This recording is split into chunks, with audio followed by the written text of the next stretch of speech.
kanyawan gua 5 orang majelis urang balalocor kula insyaallah aya rencana dek ngabangun majelis biayana kurang lebih 12 miliar siapa ini maksudnya ngabantuan can naon can geus wah serius ya mah serius lantaran geus ngimpi kos ngabangun masjid ngimpi heula gampang. Bismillahirrahmanirrahim.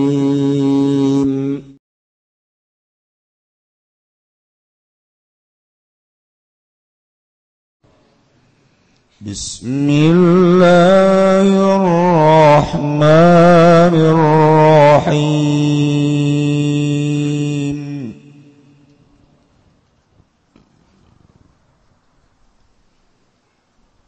Wa awrasnal qaumal ladzina kanu yustad'afun. Bagi parah we.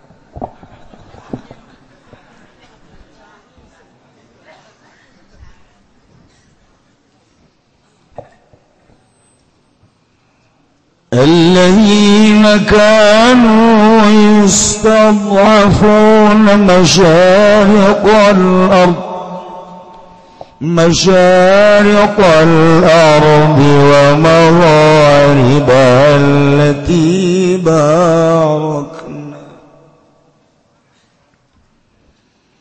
التي باركنا فيها وتمت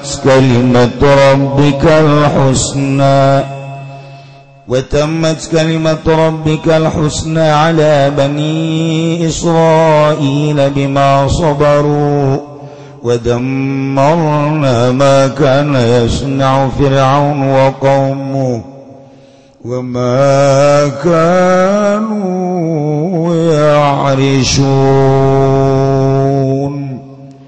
wallahu a'lamu bimuradi wa awrasna lan ngawariskeun isun agung al qauma ing qaum alladzina geus wong akeh kanu kang anaya ladzina kabayustad'afuna iku dan hinakeun ya ladzina kababil isti'badi kalawan den dadeakeun kaula wa hum lan utaya alladzina banu Israila iku banu Israil masyariqal ardi wa magharibaha ing pirang-pirang wetan milan pirang-pirang kulone ardu allati barakna fiha kang barakakeun isun agung fiha ing dalam ardu bil ma'i wasyajari kalawan banyu lan tangkal kayu sifatun lil ardi aiku dadi sifat gadue ardu wa hiya syam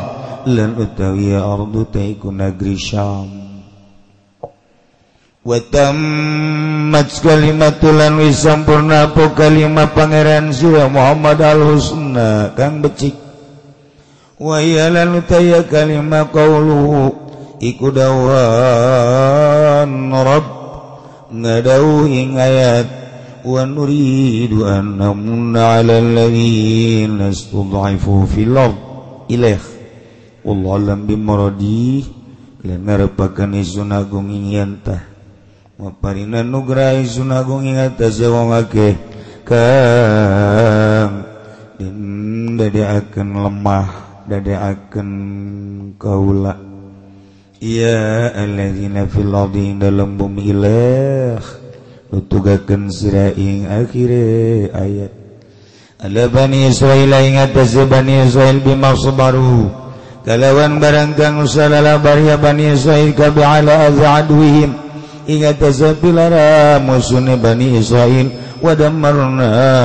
lan wis ngarusak isun agung ahlakna tegese ngarusak isun agung makana ing barang kang ana kalakuan yasna'u fir'aun iku gawe-gawe sapa Firaun wa qaumuhu lan kaum Firaun minal imarati saking ngaremeakeun negara wa kanu yarisun lan barang kana ya lu Firaun yarisun iku ngabangun ya alu Firaun kababi kasrai wa dhamya kalawan dan kasakan railan dan domahkan ra'an alfauna tegese ngabangun ya alu Firaun kabaminal bunyan saking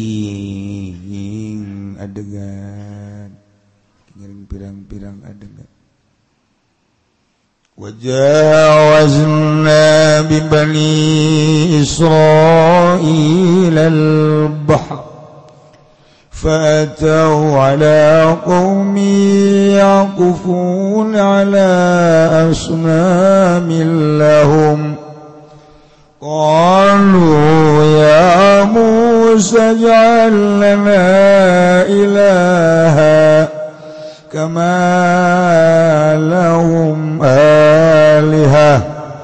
كما لهم آلهة قال إنكم قوم تجهلون والله أعلم بمراد وجawazna lan nyebrangkeun isun agung ngaliwatkeun isun agung abarna tegese nyebrangkeun isun agung di Bani Israila kalawan Bani Israil al-bahra ing laut fa'atau maka tararka ya Bani Israil kabeh pamaru maka ngaliwat ya Bani Israil kabeh ala qaumi ing atase kaum yaqufuna kang pada netepi ya kaum kabeh bidomil kafi wa kasriha kalawan den domakeun kafe lan den kasrakeun kaf ala asnamin ing atase pirang-pirang patung lahum kang tetep kadue kaum ukimun tegese netepi ya kaum gabe ala ibadati ing atase ngaibadahan ing asnam qalu kamu ucap ya Bani Israil kabeh ucap lapad ya Musa ij'alana anda akan sirah Musa lana kada yunsun sadaya ilahan ing pangeran onaman tegese patung nak budu kang pada ngaibadahan kang bakal ngabi ibadahan yunsun sadaya ing sonam kamalahum kaya barang kang tetep lahum kedua kaum alihatun kaya barang kang tetap lahum kada kaum apa pirang-pirang pangeran kala ngucap ya Kangjeng Nabi Musa innakum qaumun tajhalun insatuhun sira kabeh iku kaum kang bodoh kabeh hei suqabatum sekira-kira ada pada sira kabeh nikmat Allah ing nikmat Allah alaikum ingat sesira kabeh bima kultumu kalawan barang kang ucap sira kabeh ku ing ma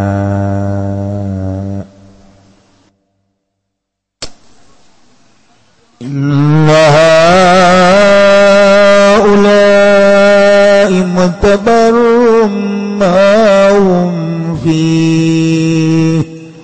wa batilum ma kanu ya'malun Allahu a'lamu bimuradina ulai satuna ikhlas samudayana kaum mutabarun iku dan rusak alikun dejasaiku kang rusak mutabarun iku kang rusak alikun dejasai kang rusak emang barang mutawiya kaum iku tutupin dalam mak wabatilun lan iku kang batal wabatilun makan ulan iku kang batal barang kang ana ya kaum kabeh ya maluna iku migawe kaum kabeh yang nyawa coba dihujanan gugus ya Allah dek kamaran nanya boro-boro nu di luar nu di jero ge sabenerna mah bala locor ayo ya nu di jero ge bocor anjeun perang pae ieu mah kakara kebanjiran itu tenang we aduh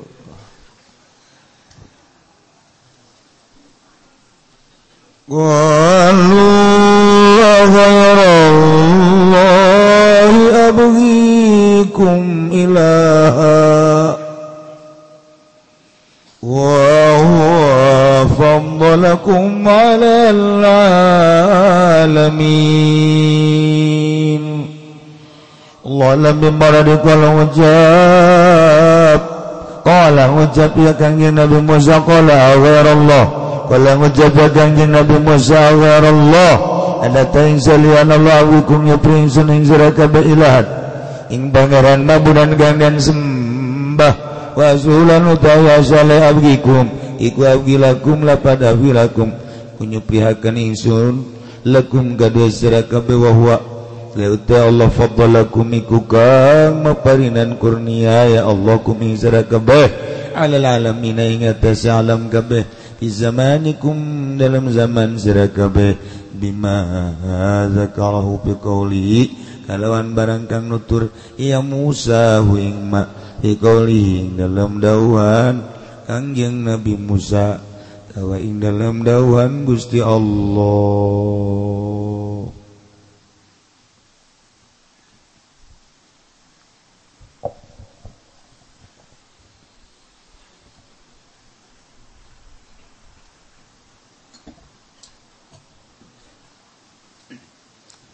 hujan hidung kene bangunan kebel yang mau hujan bakal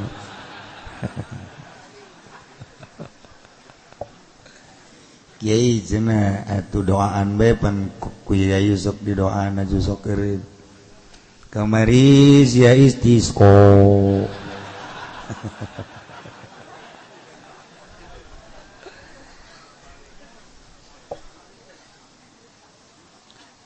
coba kan nu di dapur mawa eta naon gara lap anduk tah supaya ulah ngocor caina santri nu di dapur mawa anduk gede supaya caina ulah ambalaya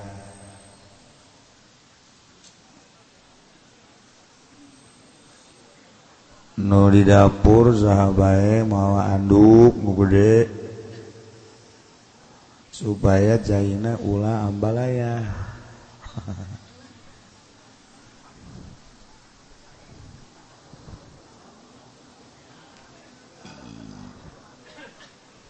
tanyawan gua lima orang majelis orang balalocor kula insyaallah aya rencana dek ngabangun majelis biayana kurang lebih 12 miliar siapa ini maksudnya ngabantuan can naon can geus wah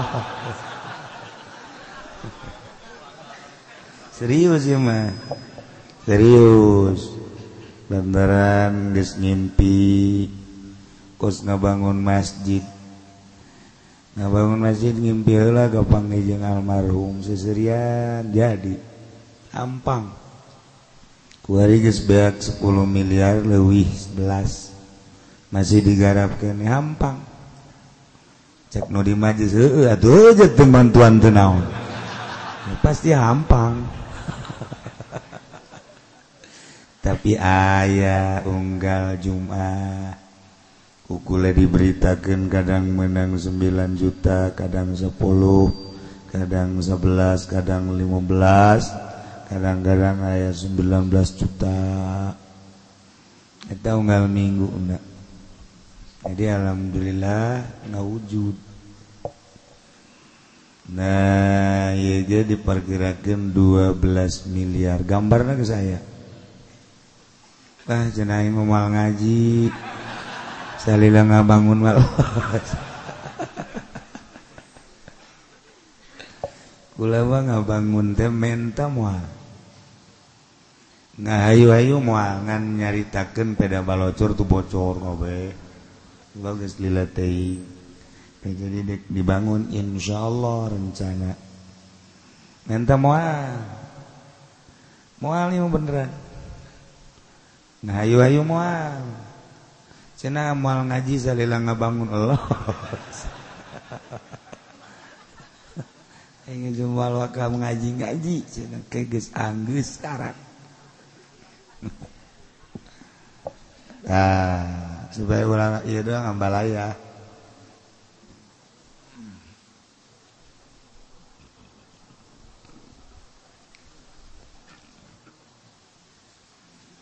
ini lamun 12 miliar aya nu sugih 12 bae saurang 1 miliar anggeus cak nu sugih geus mulai kuari moal ngaji ngomong geus ngomong gitu mah cak kana nu ngarasa sugih pasti moal ngaji dina ngajina jauh di ditu di mobil bae yang ngajina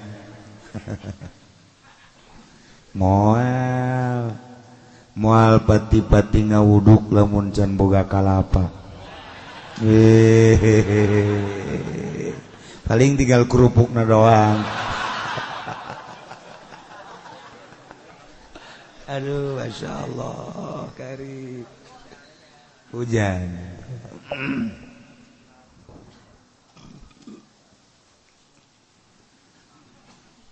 umat Kangjeng Nabi Musa alaihi salam yakni kaum Bani Israil anu dihina-hina ku Firaun anu dijadikan budak ku Raja Firaun gawe di arah tanagana teu dibayar anak lalakina dibunuh letikan anak awewena diantep perdagangan jeung pertanian anak hasilna kudu lapor ka Raja Firaun lapor lain salapor-laporna tapi dicokot upeti kunyana nu gering teu diurusan nini jeung aki-aki teu aya we pengurusan sama sakali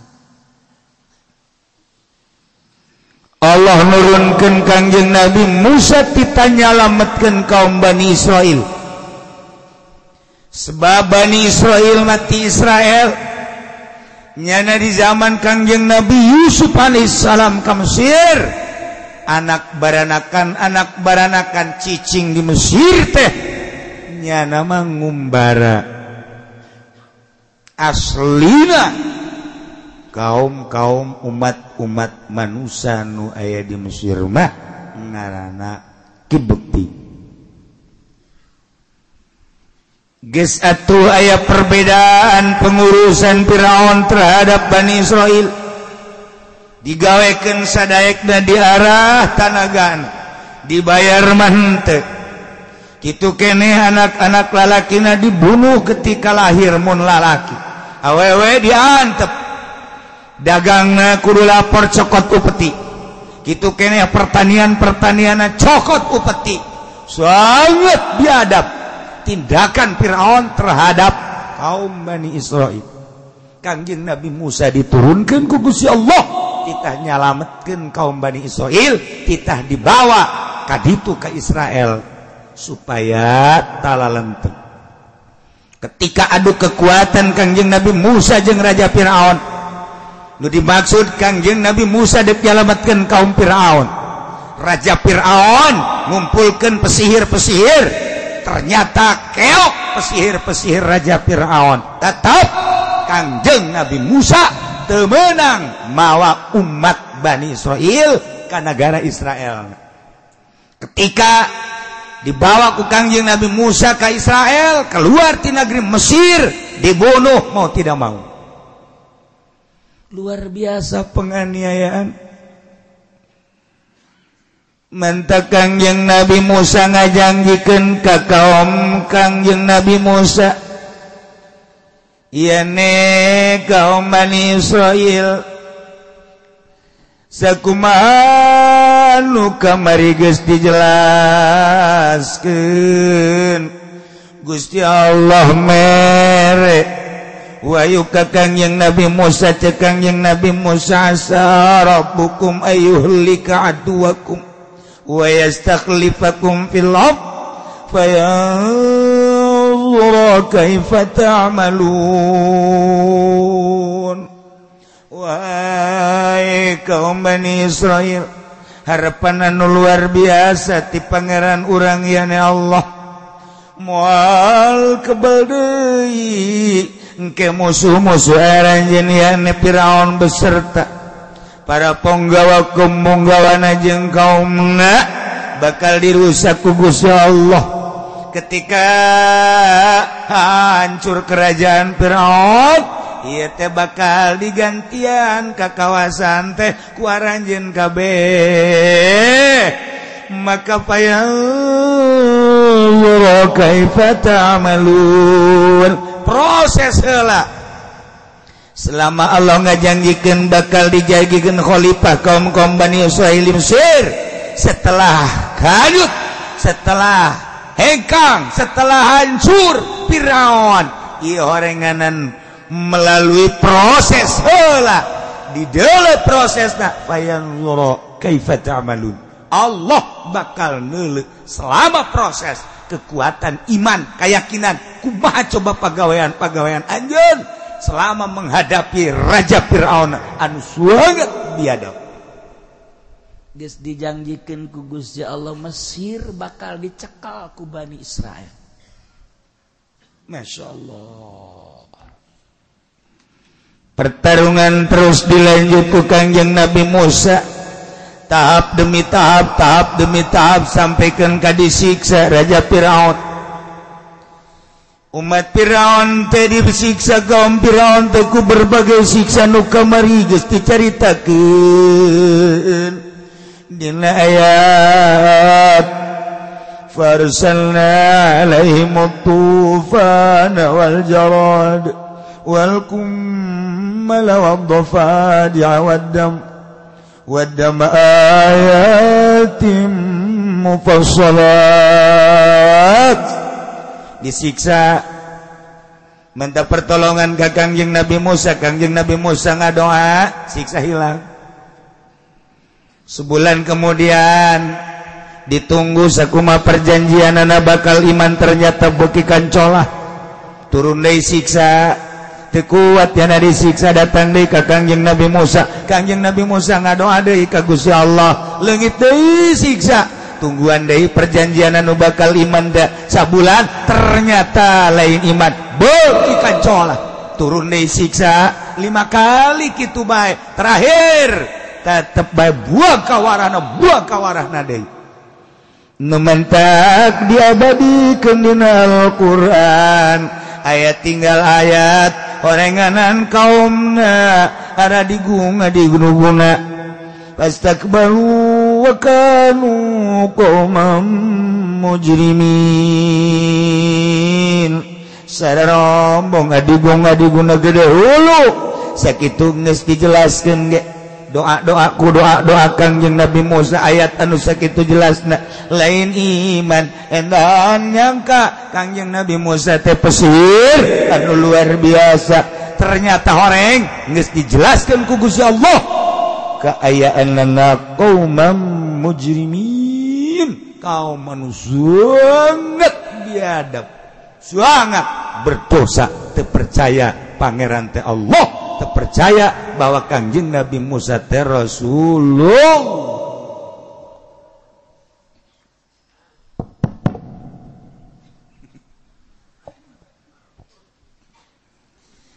Tapi pertarungan teh terus bae terakhir pertarungan tetah nu kamari diceritakeun Kangjeng Nabi Musa tadi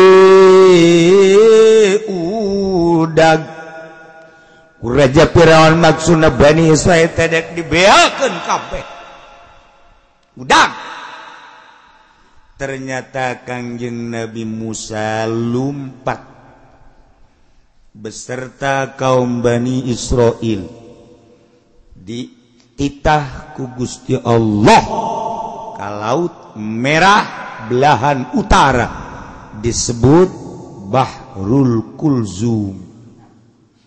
Anu geus pernah ka Yordan pernah ke Mesir mah kuari kabayang lautna. Anu can pernah ka Yordan can pernah ke Mesir mah ngabayangkeun ge paling ge laut Kampung Melayu. Paling jagonya na Kamauk laut Tanjung Kait.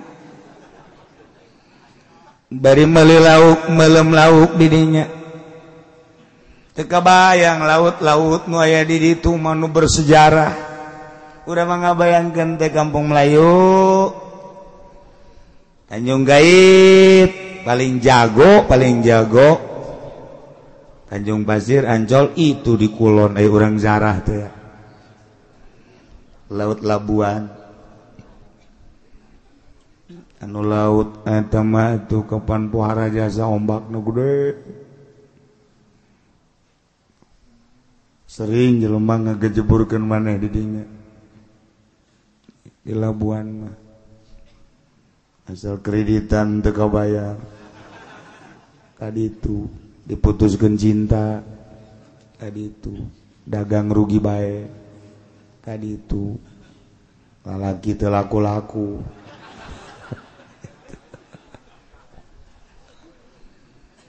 Lamun urang geus ka Yordan kamari di Yordania naik kapal ke Mesir. Kabayang eta ambalayana tengah peuting di ka Mesir. Di ditu mah jalalawara eta di Yordan mah. Mariksa pisah teh ku geus terbiasa. Negara turis jadi babarieun jasa anak tampung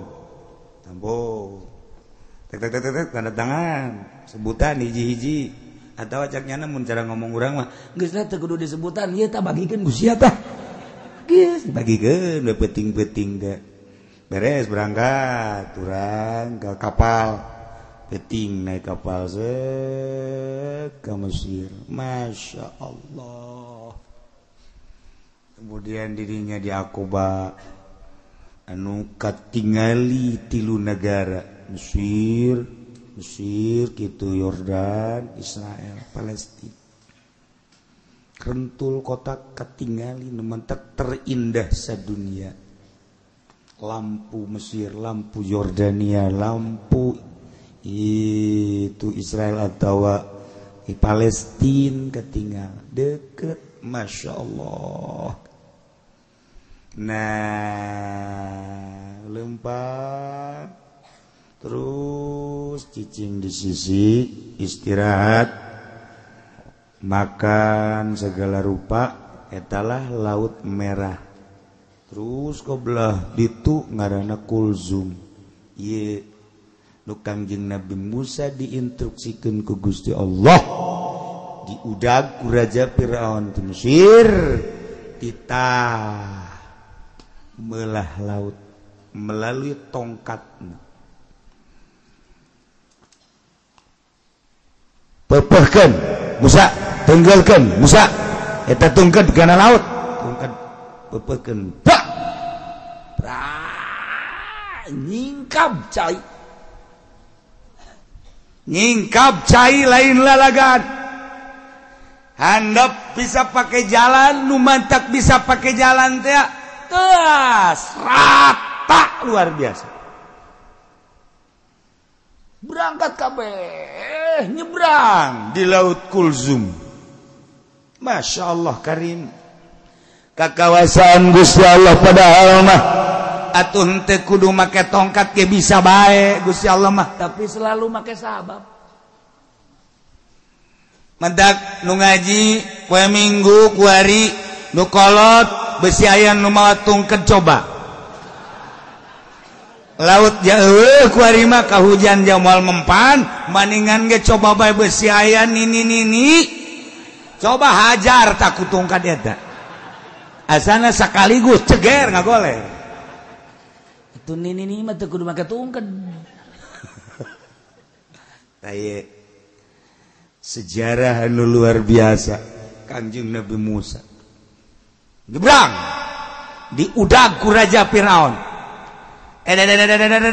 Ingat cak Raja Firaun jaya malaut kok aya jalan ka Jajaden teu harti aing mah teu harti cak Raja Firaun japan ieu Firaun teh pinter atuh pangeran jaing teu nyieun jalan kok aya jalan balik deui dek balik deui Jibril jeung Mikail naik kuda brak malaikat Jibril nyana teh jadi kuda bikang sedangkan kuda nu ditumpakan ku Raja Firaun kuda jalu sander eta malaikat Jibril dihareupeun kuda Firaun lantaran kuda Firaun ieu teh geus dibengkolkeun ku Firaun lesna cak cak cak har geus dihar kuda kuari geus nyahoan har belok siap siap artinya har belok siap geran eta bahasa kuda eta nya lagi ngarti eta ku bahasa eta mah coba lamun ku urang di kieu-kieu hei kuda menggol teu ngarieun lain bahasanya tapi har jauh. Nah begitu dek mengkol kuda deg malaikat Jibril alaihissalam eta deui hebatnya sa malaikat Jibril buntutna ngacung aduh aya bae ngaju bobogaana di kitu-kitu sia nu di luar teh nyaho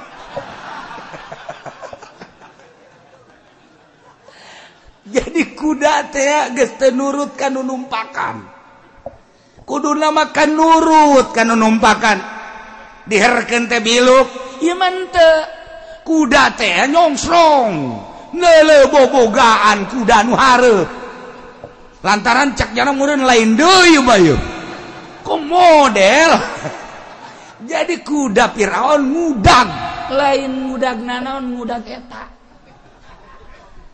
nu mantak jawarahan teman-teman nemea ka Karawang ngudag eta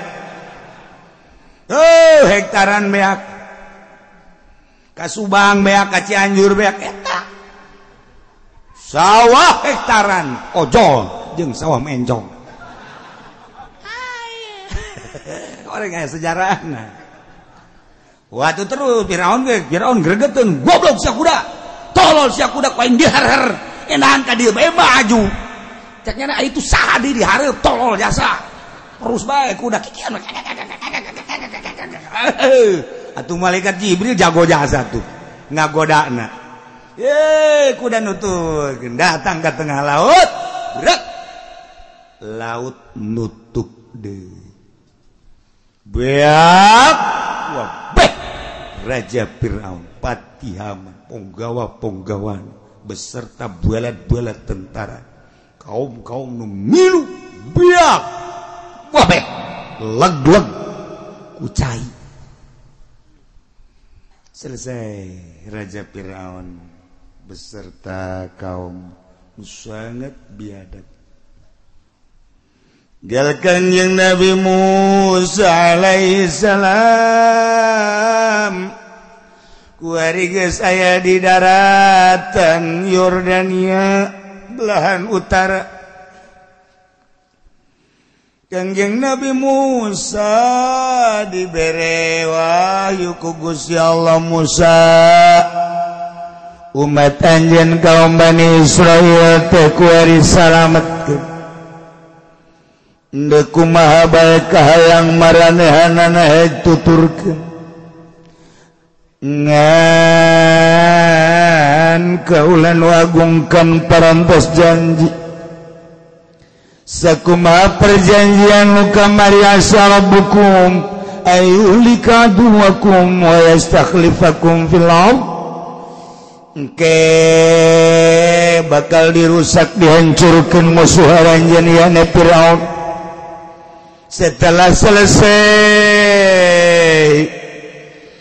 kerajaan Firaun tahta kekuasaanna geus bakal digantian ku aranjeun kabeh di muka bumi. Nah Musa saatna ayeuna umat anjeun teh bakal ngagantian kerajaan di Mesir.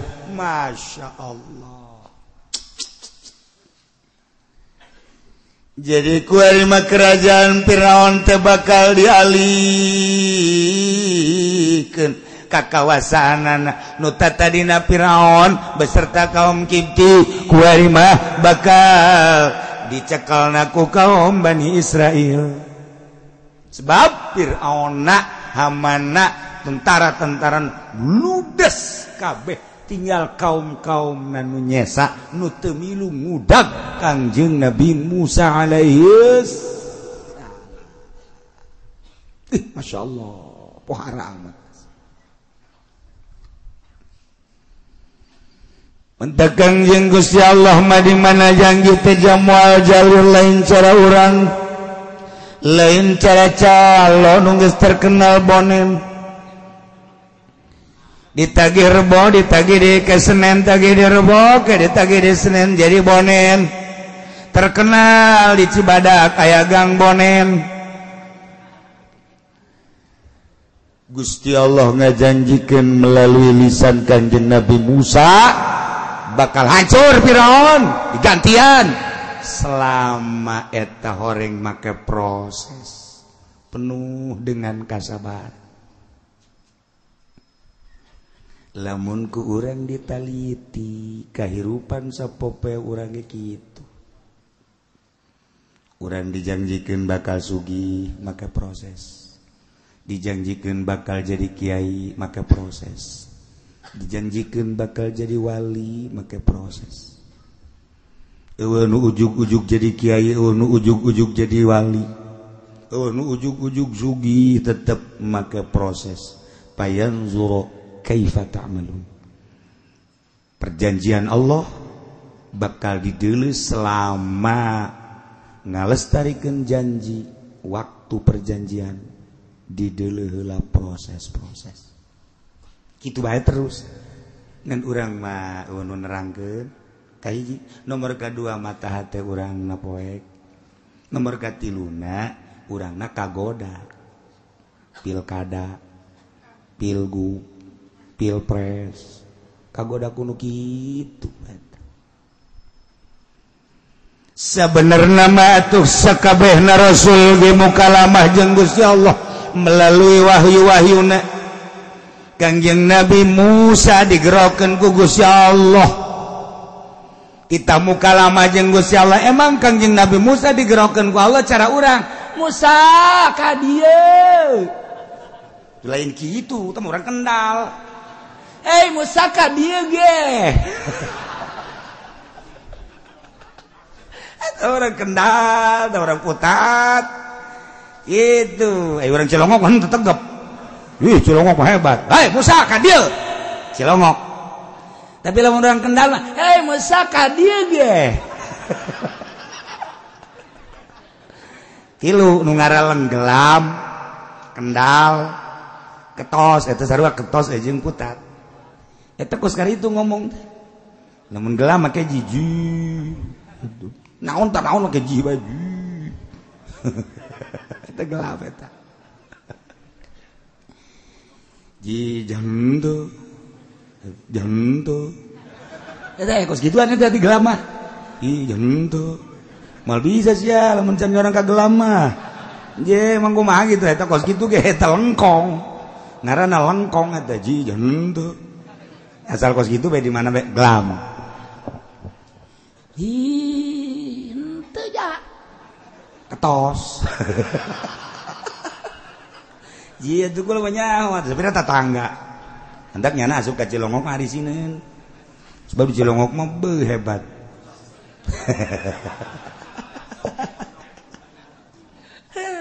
Aya nu pangjorena pondok. Itu pangjorenya jasa tamangis.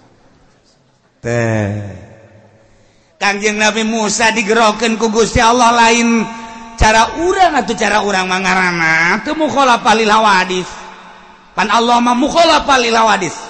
Ketika urang nyaritakeun la ilaha illallah, ketika urang ngucapkeun la ilaha illallah, opat kudu diyakinkeun. Hiji, la ilaha illallah. Oh, pangeran kecuali Allah, berarti Allah aya. Dua, la ilaha illallah. Allah teh hiji. Sanggeus aya yakinkeun Allah hiji. Oh, dua, oh, tilu. La ilaha illallah. Nomor katilu, la ilaha illallah. Yakinkeun Allah teh teu aya nu nyarupaan. Nomor kaopat, yakinkeun la ilaha illallah. Salian Allah menang Allah gitu aja.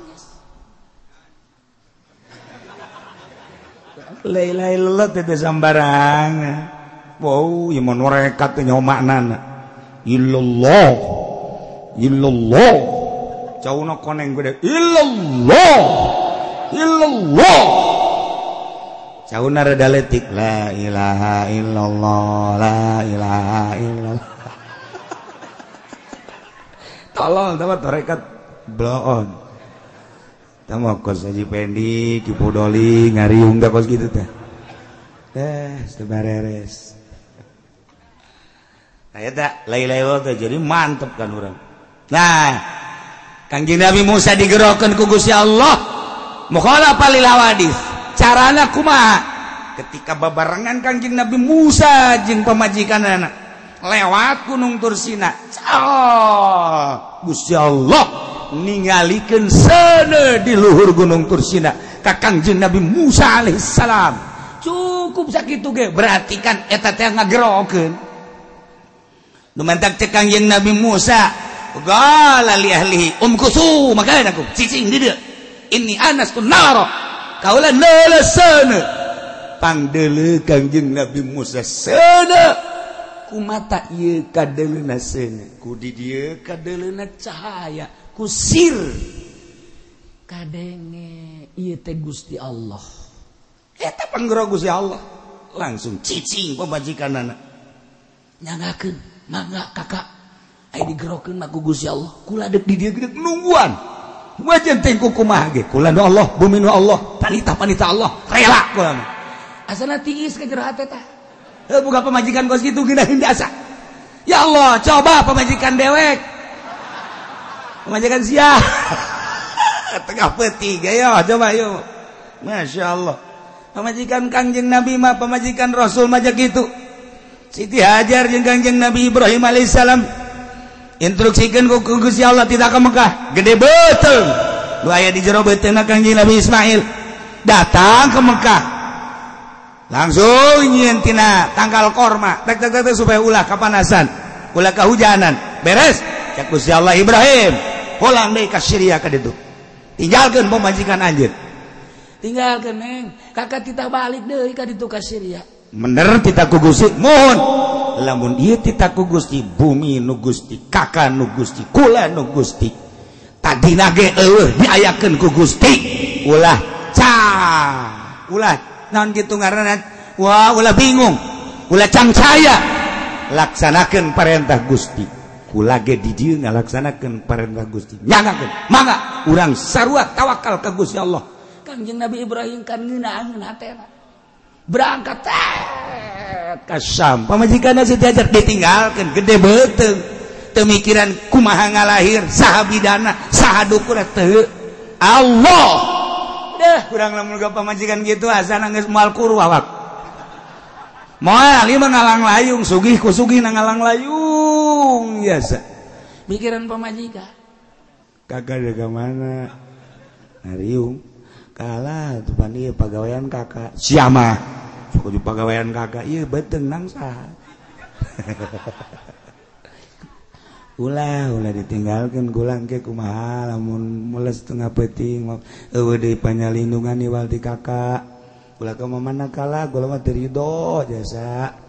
depan engap kurang nek ngariung bae gitu menang engap jasa tetekan tengeuna coba lamun kieu mah dek mana kak eta tetangga nu kamotan tahlil kak ka ditu ade ge jadi seorang lah tuh seorang jaya Allah mantep ngeuna zana kana hate mantep jasa kumaha lamun neng ki karasa betul tenang bae kalah geus pokona nek kumaha ge gaya Allah ieu ke pertolongan Allah datang deuh amis asana urang ngariung ngeunaheun ngarokok ngobrol tenang we bandi ditu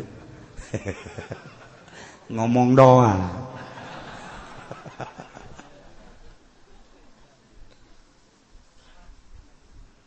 Kanjeng Nabi Musa digerokeun ku Gusti Allah lain hei Musa ka dieu make tanda set berarti panggerok naik bener urang ge sarua sehari-hari digerokeun ku Gusti Allah ieu lamun ngarti mah lamun paham mah urang datang ka dieu teh aya nu ngagerokeun Gusti Allah ji ieu teh ngagerokeun Gusti Allah Junaid ngaji Ned ngan lain kitu Gusti Allah ngagerokeunana mandi set di jero hate ngaji eta nang saha Noel ja itu digerokeun mah ku Gusti Allah boro-boro urang Serang boro-boro urang Merak boro-boro urang Bandung ieu penuh ngaji Bandung Tasik Ciamis Panararaya nek naraon meureun ka dieu aduh malam kamari anu bebeja ti Cilacap ambo jauh amat sukula-sukula ngarti tah henteu sia bahasana naon lah jangan ngerti kula mah ngaji bae ka dieu jian naonan nang saha toel ku Gusti Allah nu katoel digerokeun ku Gusti Allah datang nu teu katoel sadeupa ti imah indit kaluarkeun cenah mobilna mumpung sukene engke mah hese kaluar motor kaluarkeun eta naon eta atuh teu ditoel ku Gusti Allah disalahkeun tenan teh encan aya panggupai Gusti Allah bae. Ieu menang Allah lain kudu digerokeun. Hei ka dieu. Cara di SD disebutan hiji-hiji. Pendek. Udur. Teu hadir. Pudoli hadir. Itu mah ngaranna disebutan hiji-hiji. Teu kitu Gusti Allah mah. Rahasia Allah. Digerokeun ku Gusti Allah. Tek datang.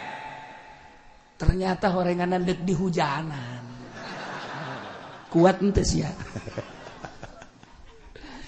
eta mah kaditu mangke lamun ngaji hakikat ieu mah keur carita bayangan Kangjeng Nabi Musa digerokeun melalui seuneu Kangjeng Nabi urang digerokeun ka gunung Muhammad mun dijabarkeun ka dieu ka luhur gunung di dieu maneh nu bakal dibere wahyu ku aing cang Allah ka dieu ngan cicing heula di dieu meunang saha eta kituna ngagerokeun Gusti Allah melalui tanda-tanda hanya jelema anu digerokeun ku Gusti Allah nu ngarti ya nu mantak ahli-ahli toriko di mana geus lempeng aya panggupai ti Gusti Allah pirasat ngaranna ke rasul mukjizat nabi mukjizat wali karamah kiai melalui maunah aya panggupai kaditu ulah nu eta mangan hese dicaritakeunana sebab teu mah rahasia nu paling jero. Jadi digerokeun ku Gusti Allah, teu lain teh digerokeun jeung moal bisa gerokeun. Ka dieu Musa. Mun dijabarkeun padahal mah lain kitu. Beret cenah tak ini anastu nar. Kaula neuleusana di luhur gunung berangkat. Horeng deuk muka lama jeung Gusti Allah dibere wahyu. Sarua urang ge. Lamun dak aya jelema. Aya jelema dijadikan kiai digupai ku Gusti Allah ceng mondok eta nang saha nang Allah gagah sugi aya teh digupai ku Gusti Allah teu betah ieu mah nya susah jasa haji bapana ge sia aya betal terus atuh itu betah sabodo sia geus kos itu ngomongna geus dipiceun tapi nya betah bae masyaallah jeung ngaji eta teh nang saha nang ngagupai Gusti Allah ceng pondok sia melalui proses payah dulu kai patamalun didelekeun kumaha pagawean si hayo terus tahun 2 tahun 10 tahun 15 tahun bisa nyana mil junubia sorok alpia jual maklum nantek wabe patul muin dan zak balik ceng balik kawin ceng kawin nanggu si Allah teh itu kan arti baik kurang ceng bagan ngaji budak ceng agak ceng pilkada ceng ilu ceng hancur sih ceng nah eta nafsu terus orang diaping diaping gugus ya Allah mah selamat terus makin kali itu ibadah hudang beting ceng nang Allah hudang tajud ceng sareng kitu ilmu geus aya di sia nanya geus aya di sia tinggal siap perang jeung nafsuna doang tajud tengah penting Allah terus beki bersinar selama 40 peting urang tahajud bae selama 40 peting urang tahajud bae eta engke sinar kolbu naik ka beungeut cahayaan beungeut mantap kanyahoan 40 peting teu lepas tahajud bari ikhlas kadeule sinarna wehey nyana hideung cicing dinu poek mal kadeule ge